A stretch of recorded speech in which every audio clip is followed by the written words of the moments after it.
बाबा सूरसेन जी की जयंती का कार्यक्रम भी मुझे रख के बताया कि उसमें भी आना है। इसका हेतु क्या है?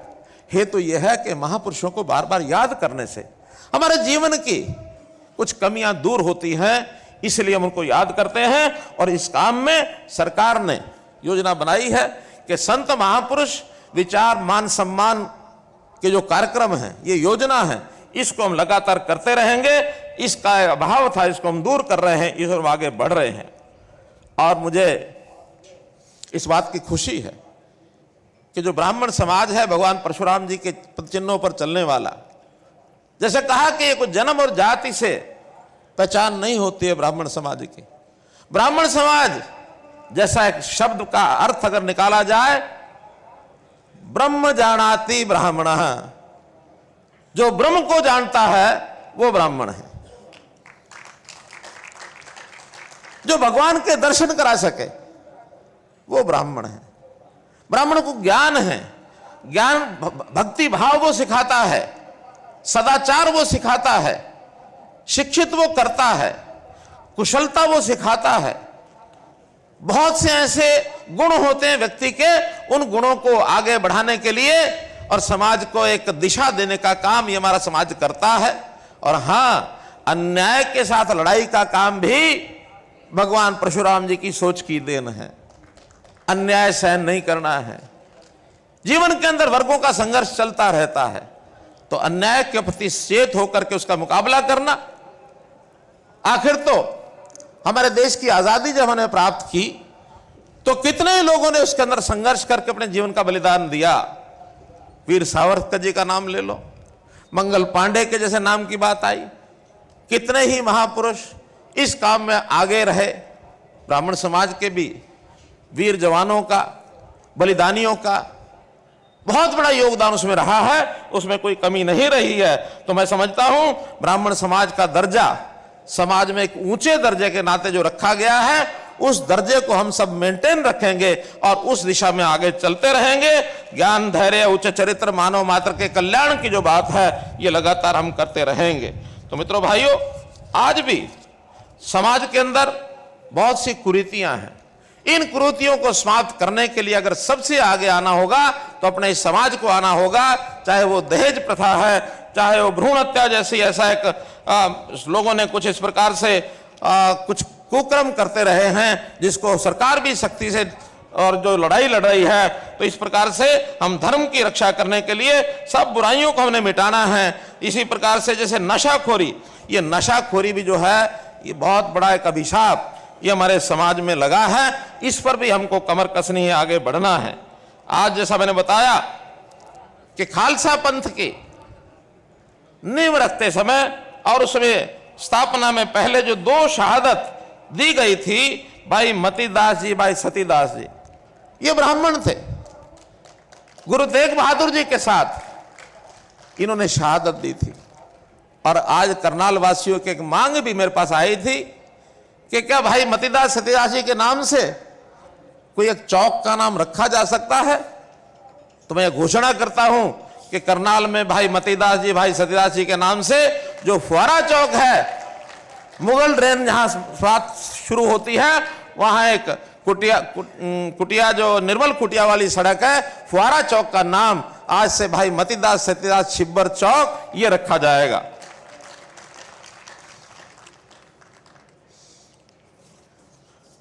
जैसा हम जानते हैं, जैसे मैंने उल्लेख किया दादा लक्ष्मीचंद जी का, दादा लक्ष्मीचंद जी की रागनियों ने हरियाणा के प्रदेश की जनता को कितना उसमें कुरेदा, कितना उनको दिशा देने का काम किया। अभी पिछले दिनों में दादा लक्ष्मीचंद जी की फिल्म आई थी, मैंने स्वयं देखी है। जरा एक बार पूछना चाहता हूं, आप लोगों में से दादा लक्ष्मीचंद जी की फिल्म किस किसने देखी है? जरा हाथ खड़े करो। बहुत लोग अभी नहीं देख पाए हैं, आधे ही लोगों के हाथ खड़े। मेरा निवेदन है आपसे कि दादा लक्ष्मीचंद जी का अभी तो भाग 1 आया है, भाग 1 और भाग 2 दोनों देखने चाहिए। उनकी जीवन से, उनकी रागनियों के माध्यम से हमें बहुत कुछ मिलता है। और हमने तो दादा लक्ष्मीचंद जी को एक मान सम्मान दिया है। हमारी एक यूनिवर्सिटी रोहतक में, विजुअल आर्ट्स की एक यूनिवर्सिटी है, रामविलास जी ने हमें कहा कि इसका नाम दादा लक्ष्मीचंद जी के नाम से, हमने उसी समय स्वीकार किया, रामविलास जी उस यूनिवर्सिटी का नाम दादा लक्ष्मीचंद जी के नाम से वो यूनिवर्सिटी अब कहलाएगी। तो इस प्रकार से हम संतों महापुरुषों के इस काम लगातार इसमें लगे हैं, कर रहे हैं। हमारा इतना ही मानना है कि हम जो समाज के लोग हैं, सर्वस्व समाज को अपना मान करके चले। हम कभी भी विचार न करें कि हमारी एक जाति अलग है। हम सारे समाज को दिशा देने का काम ये ब्राह्मण समाज का है। अगर मैं इतिहास के एक पन्ने पर जाता हूं तो आचार्य चाणक्य को उनके पिताजी ने कौटिल्य का नाम दिया। एक विद्वान अर्थशास्त्री बहुत बड़े हुए। हमारे इतिहास में बहुत सी घटनाएं उनके नाम से आती हैं। एक घटना यह भी है कि उन्होंने, और जब राजा का चयन हो रहा था तो उन्होंने चंद्रगुप्त का नाम लिया। और आपकी जानकारी के लिए मुझे भी बहुत देर में जानकारी मिली कि राजा चंद्रगुप्त अनुसूचित जाति से संबंध रखते थे।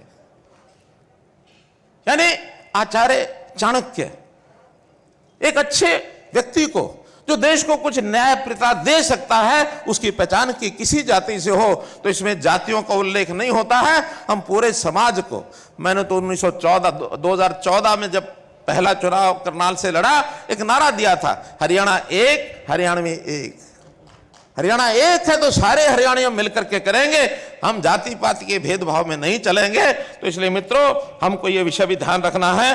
और जहां तक आचार्य चाणक्य की बात है, कभी कभी ये भी आता है कि इनके ऊपर जितना शोध होना चाहिए उतना शोध नहीं हो रहा। तो मैं ये घोषणा और करता हूं कि महर्षि दयानंद यूनिवर्सिटी, उसमें आचार्य चाणक्य के नाम से एक चेयर स्थापित की जाएगी, ताकि उनका जो है पूरे मान सम्मान के साथ उनके किए हुए कामों के ऊपर ध्यान हो और आचार्य चाणक्य के बारे में पूरी खोजबीन करके और समाज को हम दिशा दे सकें। मित्रों, भाइयों बहनों, बहुत से ऐसे समाज के जो आप काम करते हैं, सरकार भी ऐसे ही काम करती है। खास करके अगर मैं कहूं तो ये जो गरीबों के कल्याण के लिए बहुत सी योजनाएं हमने बनाई हैं। ई गवर्नेंस हमने शुरू किया है, हमने परिवार पहचान पत्र शुरू किया है। गरीबी रेखा के नीचे जो लोग हैं वो बहुत बड़ी संख्या में हमारे यहाँ हैं, लेकिन पहले सरकार के जो नियम थे उसके कारण से केवल 9.5 लाख परिवार उसमें आते थे। हमने उस लेवल को थोड़ा आगे बढ़ाकर अब उसके अंदर 28,89,000 परिवारों को उसमें शामिल किया है कि वो गरीबी रेखा के नीचे आएंगे, उनको हर प्रकार का लाभ दिया जाएगा।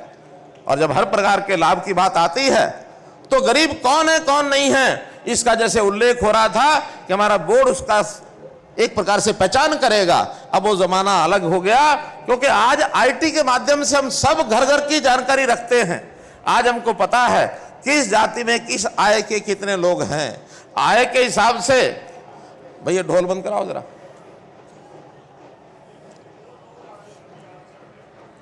तो ये आय के हिसाब से, गरीबी तो आय के हिसाब से ही होती है। तो हमने 1,20,000 की बजाय 1,80,000 तक भी जो परिवार आ जाएंगे उनको गरीबों का सब लाभ मिलेगा। उनको कोई फीस स्कूलों में नहीं देनी पड़ेगी। उनको इलाज के लिए जो 5 लाख रुपए का बीमा है, केंद्र सरकार ने तो 15 लाख लोगों का किया है, हमने उसके अंतर्गत अब 28,89,000 अर्थात 14 लाख परिवार उसके अंदर बढ़ा दिए हैं। अगले 1 महीने के अंदर सभी परिवारों को गोल्डन कार्ड 5 लाख रुपए का मिल जाएगा, ताकि इलाज के ऊपर किसी का खर्च ना हो। तो इतनी बारीकी से हम काम कर रहे हैं। तो इसलिए मित्रों भाइयों, वो जमाना चला गया कि जो कुछ लोगों के जिम्मे हम लगाते हैं और वो उसकी गरीबी में से निकालते हैं। हाँ, एक विषय जरूर मुझे ध्यान में आता है कि हमारे जो पुजारी हैं, हमारे जो पुरोहित हैं, इनकी आज जो दशा है वो कोई बहुत अच्छी नहीं है। हमारे मंदिरों में पूजा करते हैं, पुरोहित घरों में जा करके परिवार कल्याण के लिए यज्ञ कराते हैं, बाकी सब कराते हैं। तो मैं आज एक घोषणा करता हूं कि पुजारी और पुजारी पुरोहित के कल्याण बोर्ड की मैं घोषणा करता हूं, ताकि इन सबको उचित मानधन मिले।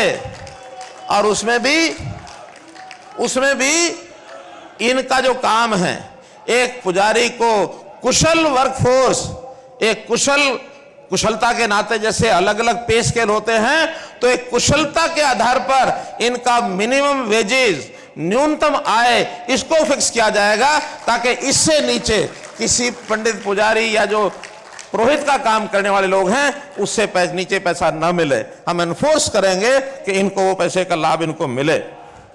एक विषय आया है कि किसी एक संस्था का नाम भगवान परशुराम के नाम से रखा जाए, तो हमने तय किया है कि प्रदेश में स्वास्थ्य व्यवस्थाएं ठीक करनी है, मेडिकल की व्यवस्थाएं ठीक करनी है। पहले तो मेडिकल की व्यवस्थाओं को ठीक करने के लिए जो हमारा गौड़ ब्राह्मण आयुर्वेदिक कॉलेज है, हर साल उसको सीटों के लिए सैंक्शन मांगनी पड़ती है। तो आपकी जानकारी के लिए इस साल की 100 BAMS की सीटें ये मंजूर करके हमने भेज दी हैं, ताकि 100 बच्चों को और एडमिशन मिल जाए। और साथ ही वहां पर MS और MD की मांग है, 7 सब्जेक्ट में 5-5 सीटें, 35 MS MD की सीटें भी हम अपनी ओर से मंजूर करके केंद्र सरकार को भेज रहे हैं, ताकि तुरंत वहां से परमिशन मिले और इस बार का MS और MD का एडमिशन उन बच्चों को वहां मिल सके। और ऐसा ही एक संस्थान के नाम की जो बात मैं कह रहा था, हमारे मेडिकल कॉलेजेस बन रहे हैं, लगभग हर जिले में एक मेडिकल कॉलेज हो जाएगा। अभी कैथल मेडिकल कॉलेज की नींव ये रखी जा चुकी है, लेकिन नाम नहीं रखा था। हमने तय किया है कि कैथल मेडिकल कॉलेज का नाम भगवान परशुराम मेडिकल कॉलेज रहेगा। ये भी जानकारी आपको देनी है। मित्रों, सरकार के कामों में जैसा मैंने बताया, हमने अंत्योदय के नाते जो काम किए हैं उसके अंदर व्यवस्था परिवर्तन में मुख्यमंत्री अंत्योदय परिवार उत्थान योजना, जिनकी इस परिवार की आय 1 लाख रुपए से कम है, इन सब की आय को कैसे 2 लाख से ऊपर किया जाए, इसके लिए सरकार काम कर रही है। लगभग 32,000 परिवारों के लिए सहायता जो मंजूर कर दी है, उनको लोन मिलेगा, बैंक से मिलेगा, नहीं तो उनको नौकरी मिलेगी। ये सारा हम काम कर रहे हैं। और जो हरियाणा कौशल रोजगार निगम है, उसमें भी बहुत लोग आलोचना कर रहे हैं उसकी, कि आय का कौन सा पैरामीटर होता है नंबरों का। हमने कहा नहीं, जो सबसे ज्यादा गरीब है उसको सबसे ज्यादा नंबर देंगे। अगर 1 लाख से नीचे आमदन है तो उसको 50 नंबर देंगे, 1,80,000 है तो उसको 40 देंगे, उसके ऊपर 30, 20 और आखिर में 10 नंबर, ताकि जिसके परिवार में कोई कमाने वाला है ही नहीं, अगर वो योग्यता रखता है तो पहले उसको नौकरी क्यों ना दी जाए। बोलो, गरीब को पहले नौकरी मिलनी चाहिए कि नहीं मिलनी चाहिए? गरीब को पहले नौकरी मिलनी चाहिए। हम समाज के उस प्रकार के काम कर रहे हैं जो आज तक किसी सरकार ने नहीं किए। हमने कहा कि जिसके घर में एक भी सरकारी नौकरी नहीं है, उसको ज्यादा नहीं तो 5 नंबर अतिरिक्त दे दो, ताकि शायद उन 5 नंबरों के कारण से भी वो आगे बढ़ के आ सके। और आपकी जानकारी के लिए, जितनी सरकारी नौकरियां मिल रही हैं, लगभग 60% लोग ऐसे हैं जो केवल इन 5 नंबरों के अतिरिक्त मिलने के कारण से ही आ रहे हैं। 60% लोग ऐसे हैं। तो मित्रों, हम ऐसी बहुत सी योजनाएं, खास करके आयुष्मान का, जैसे मैंने बताया, आयुष्मान भारत के साथ साथ चिरायु भारत एक नई योजना शुरू की है। और ऐसे ही हर व्यक्ति के शरीर का स्वास्थ्य परीक्षण हो, यह योजना भी मैंने बनाई है, जिसका नाम रखा है निरोगी हरियाणा। अब इसमें क्योंकि बहुत सी व्यवस्था करनी पड़ती है, जो हमारे हॉस्पिटल्स हैं, चाहे वो सामुदायिक स्वास्थ्य केंद्र हैं, CHCs, PHCs, डिस्पेंसरीज, सब जगह उनके परीक्षण की व्यवस्था की जाएगी, ताकि अगले 1 साल के अंदर अंदर जब भी जो जहां जाएगा उसका परीक्षण होगा। 1,25,00,000 लोगों का परीक्षण इस साल के अंदर हो जाएगा, आधी से ज्यादा आबादी, ताकि किसी को कोई बीमारी हो गई, प्रारंभ में उसको चेक किया जा सके और उसको इलाज की तरफ आगे बढ़ सके। मित्रों, भाइयों बहनों, नौकरियों के मामले में हमने जो पारदर्शी काम किए हैं, उसका सर्व और बहुत बड़ा बोलबाला है। लेकिन हमारे विपक्षी मित्र हैं, उनको कोई मुद्दा तो मिलता नहीं है, नीति बारे में कुछ नहीं कहते हैं, लेकिन छोटी छोटी बातों को लेकर के और ऐसी ऐसी बातें उठा के लाएंगे, ये तो जो है, और सरकार फेल हो गई है, इस सरकार को बदल देना, ये करना, वो करना। कहीं भी किसी एक नाली में से पानी मानो निकल रहा है, उसी का फोटो लेके डालेंगे। कभी भी किसी नहर में से छोटी मोटी, अरे हजारों किलोमीटर लंबी नहरें, नालियां, सड़कें ये हैं। अब ये चलने वाला लगातार काम है। सड़क बनी है तो कोई खड्डा होगा ही, लेकिन उस खड्डे की साथ मरम्मत हो जाए। नई सड़कें भी बनेंगी, बरसात के अंदर नहीं बन सकती, सर्दी में भी जनवरी के बाद बनती हैं, ये सबको पता है। लेकिन हर छोटी बड़ी बात में से और बड़े बड़े विषय निकाल के लाएंगे। और आजकल ये सोशल मीडिया का शौक जो लोगों को हो गया है, इसमें तो रोजाना और कुछ नहीं तो रात को मुख्यमंत्री बदल करके सोने की आदत हो गई है। ये मुख्यमंत्री गया, ये गया, कल और दूसरा मुख्यमंत्री आएगा। अरे भाई, आ जाए या ना आ जाए, आपको काम चाहिए।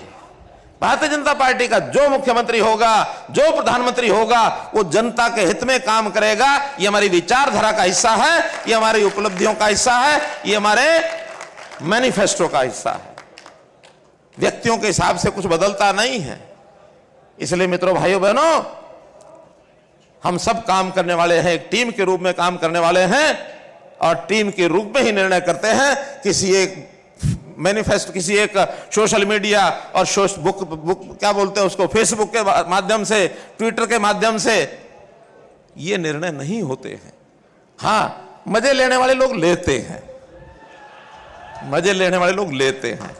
और मैं तो कहता हूं भाई, जिस दिन ये करते करते थक जाओ ना, मेरे पास फिर आ जाना, फिर मैं कुछ और बता दूंगा तुम्हारे लिए काम करने के लिए।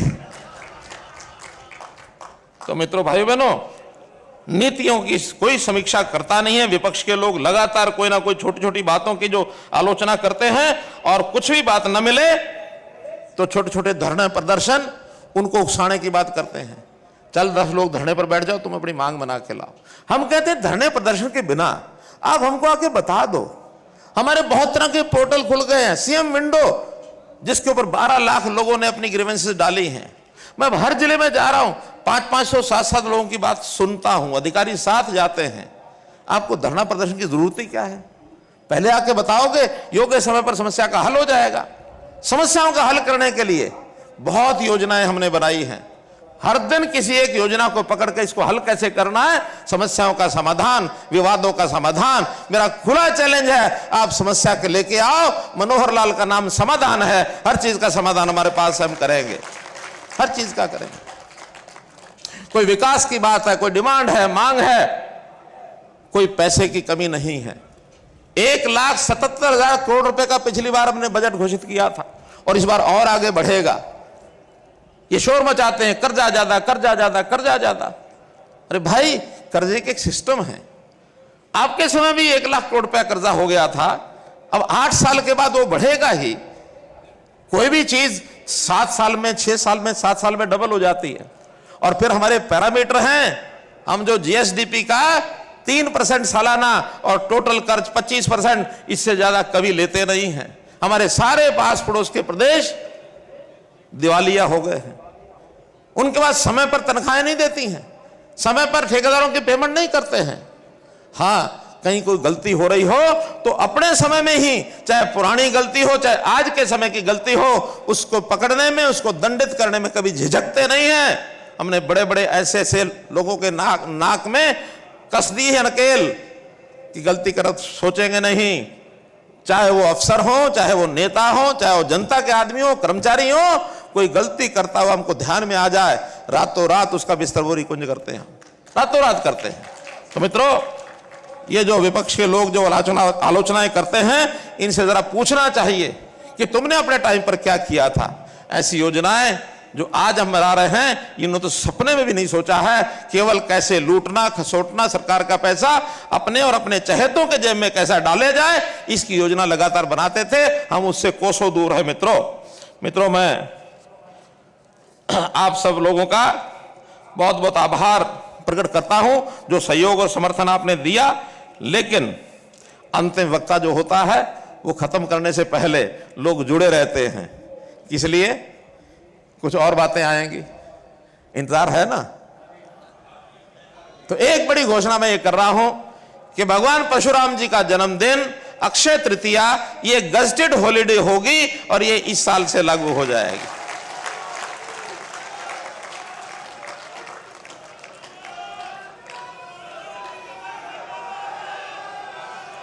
इसी प्रकार एक विषय आया है पैरावर की जमीन का। अरे कर रहे हैं। सुन तो लो, सारी सुनोगे कि नहीं? अभी सारी सुनोगे कि नहीं? क्या छुट्टी नहीं चाहिए? छुट्टी नहीं चाहिए? अरे छुट्टी वापस ले लेता हूं मैं अगर नहीं चाहिए तो। अच्छा सुनो, अरे सारी बोल रहा हूं, सारी आखिर तक तो सुनोगे कि नहीं? आखिर तक नहीं सुनोगे? आखिर तक सुनो, बैठो सुनो। इसी प्रकार जो ये पैरावर की जमीन का विषय आया है, पैरावर की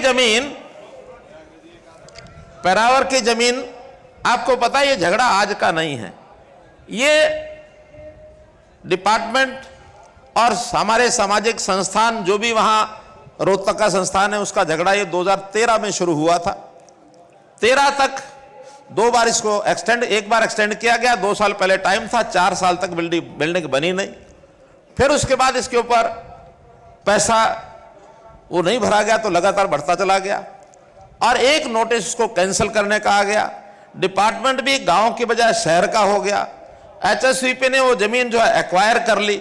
एक्वायर करने के बाद उन्होंने भी अपना खर्चा शुरू कर दिया, तो आखिर में ये झगड़ा शुरू हुआ। मैं 2019 में गॉड ब्राह्मण कॉलेज में गया था और उस समय ये सारा विषय समझ में आया। उससे पहले हमको भी बताया नहीं किसी ने, और इस समस्या को हल करने के लिए मैंने हाँ भी की थी। और अगर गॉड ब्राह्मण कॉलेज के संस्था के लोग यहां बैठे हों तो 51 लाख रुपए उसमें दे के भी आया था मैं। बताओ, गॉड ब्राह्मण कॉलेज के लोग बैठे हैं, देखिए आया था ना। और वो 51 लाख आज तक भी खर्च नहीं कर पाए हैं, बैंक में यूं का यूं पड़ा है। और शायद 11 लाख रुपया और भी किसी ने दिया था। रामविलास जी 11 लाख दे के आए, ओम प्रकाश धनखड़ दे के आए। तो हम चाहते हैं कि वो कॉलेज संस्थान आगे बढ़े, लेकिन जब झगड़े होते हैं तो विभाग में से चीजों को ठीक कराने के लिए टाइम लगता है। अब खैर कहानी में जाने की आवश्यकता नहीं है, वो समस्या का हल हो गया है। वो जमीन पैरावर की गॉड ब्राह्मण कॉलेज को मिलेगी, ये तय है। और एक नई बात बता रहा हूं इसमें, और एक नई बात बता रहा हूं, क्योंकि इस झगड़े में 2009 से ये जमीन लीज पर ली गई थी, 2042 में खत्म होनी थी। अब चूंकि 13 साल उसमें बीत गया, कुछ हुआ नहीं। बाकी चीजों की भरपाई तो कर लेंगे, 13 साल कैसे उसमें से भरपाई करेंगे? इसके लिए किसी समाज के व्यक्ति के पास जवाब नहीं है। मैं जवाब लेके आया हूं कि अब 2022 से नए सिरे से और 33 साल के लिए 2055 तक इस लीज को रिन्यू किया जाएगा, ताकि ये 13 साल भी जो आपके खराब हुए हैं इसको भी हमने 55 तक कर दिया है। इसलिए कोई समस्या नहीं आएगी। और कोई पैसा जो आपका पिछला है उसमें जो रेट है आपका लीज का, वो तो जैसा जैसा उसका नियम है वैसा बनेगा, लेकिन कोई उसी प्रकार के जो फाइन लगा है, ब्याज लगा है, पेनल्टी लगी है, वो सारा उसमें माफ कर देंगे। तो इसी प्रकार मित्रों,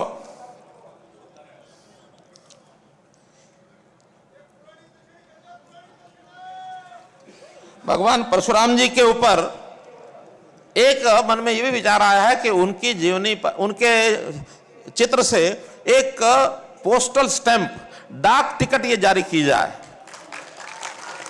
इसके लिए, क्योंकि ये केंद्र का विषय है, हम हमारे जो मिनिस्टर ऑफ कम्युनिकेशन है श्री अश्विनी वैष्णव जी, उनको हम यहां से पत्र लिख करके, और मुझे पूरा भरोसा है उनसे हम जारी कराएंगे, ताकि कभी भी किसी अच्छे मौके के ऊपर और उनकी एक जो है डाक टिकट ये जारी की जाए। जहां तक ईपीबीजी का विषय है, सुनने का विषय सुनिए, आप अलग अलग ना बोलो, एक एक चीज को सुनो। अब ईपीबीजी का मामला क्या था सुनिए। इसमें 10% का आरक्षण उन लोगों के लिए था जिनको बाकी आरक्षण कहीं नहीं मिलता। अब ये योजना पहले यहां बनी थी हरियाणा में, बाद में यही योजना केंद्र सरकार ने बना दी। नाम दूसरा था, इकोनॉमिकल वीकर सेक्शन, EWS। 10% का जो आरक्षण यहां था वही सेंटर में था। हमने वो सेंटर की जो योजना है उसी को अडॉप्ट कर लिया है, इसलिए वो 10% का आरक्षण वो जारी रहेगा, ना वो ईडब्ल्यूएस हो या ईपीबीजी हो, फर्क नहीं है। अब अंतर रह गया एक कि कुछ लोगों की भर्ती हुई थी, नाम सिलेक्ट हो गए थे, उसमें से आधे से ज्यादा भर्ती को नियुक्ति पत्र मिल गए थे, लेकिन जब ये बीच में चेंज हुआ, केंद्र सरकार ने वो बनाया, उसके बाद कोर्ट ने उसके ऊपर एक थोड़ा डंगा डाला था कि अब इसके बाद ईडब्ल्यूएस में जो भर्ती होंगे वही लागू रहेंगे, बाकी बचे हुए ईडब्ल्यूएस के लोगों को नियुक्ति नहीं दी जा सकती। लेकिन हमने उसमें अपील कर दी है कि ऐसे जो बचे हुए 400-500 लोग हैं, वो जो ईपीबीजी के हैं, उनकी तारीख भी शायद 20-22 तारीख लगी हुई है, हम पुरजोर हाई कोर्ट के अंदर अपने वकील को खड़ा करके इसके लिए कोशिश कर रहे हैं कि उन बचे हुए लोगों को भी हम नियुक्ति दिला सकें, उनको नियुक्ति हम दिला सकें। ये हम 20 और 22 तारीख के आसपास इसका निर्णय हम करवाएंगे।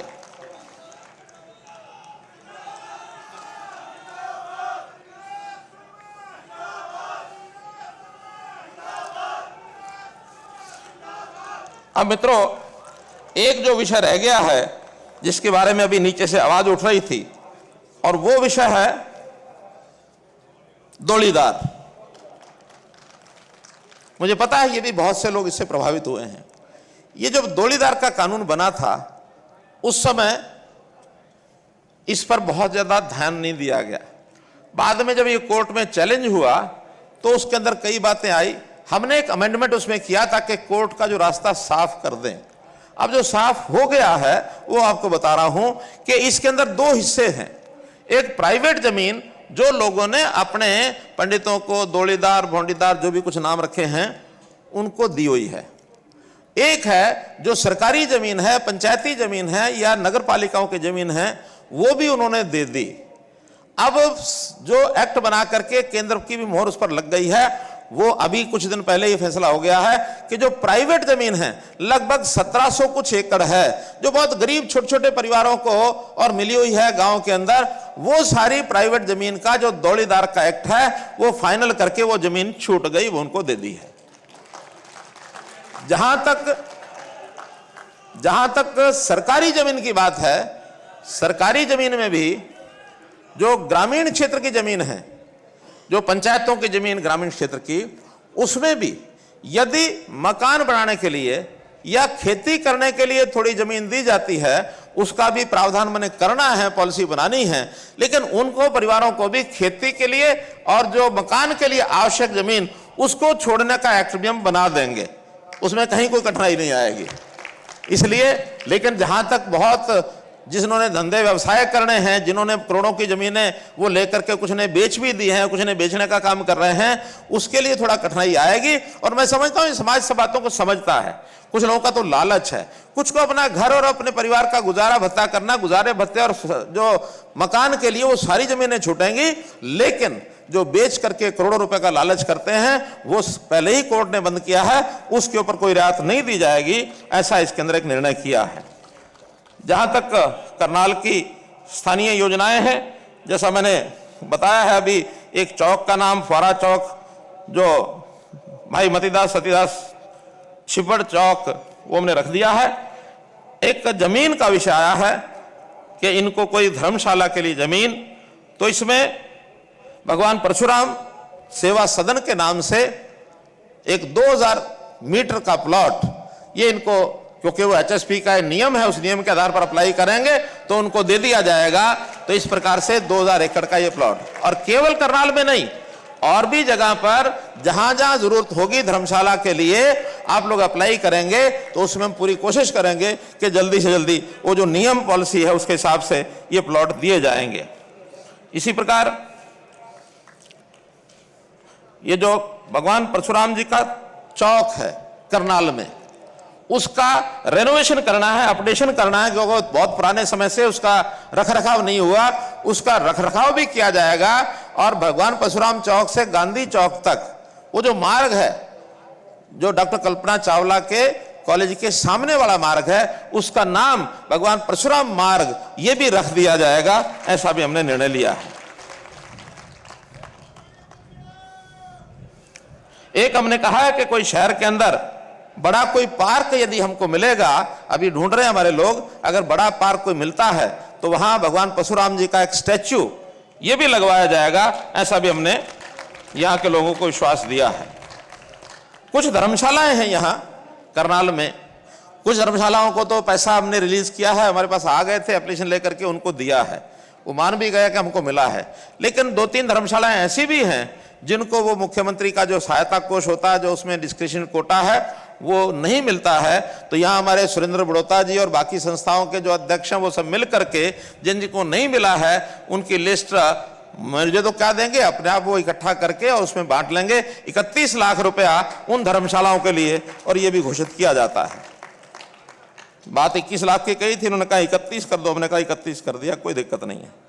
तो मित्रों, ये स्थानीय कुछ योजनाएं, कुछ घोषणाएं ये मैंने की है, और जो बातें आप लोगों ने बताई उसके आधार पर जितनी रमेश कौशिक जी ने एक बात कही थी कि जो काम होने वाले हैं मुख्यमंत्री जरूर करते हैं, लेकिन जो नहीं होने वाले हैं कभी झूठ बोलने का काम मैंने किया नहीं।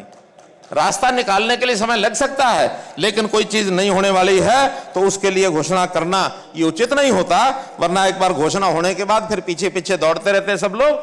आप लोगों ने इतना प्यार दिया, इतने सब बड़ी संख्या में यहाँ आए हैं, और मैं समझता हूं समाज की चिंता, देश की चिंता, प्रदेश की चिंता आप हमारे साथ मिलकर करेंगे। जो काम आप सब करते हैं वो सरकार करती है, जो सरकार करती है वो आप सब करते हैं, और मिलकर के एक साथ हाथ से हाथ मिला करके और एक तालमेल बैठा के आपस में चले। इस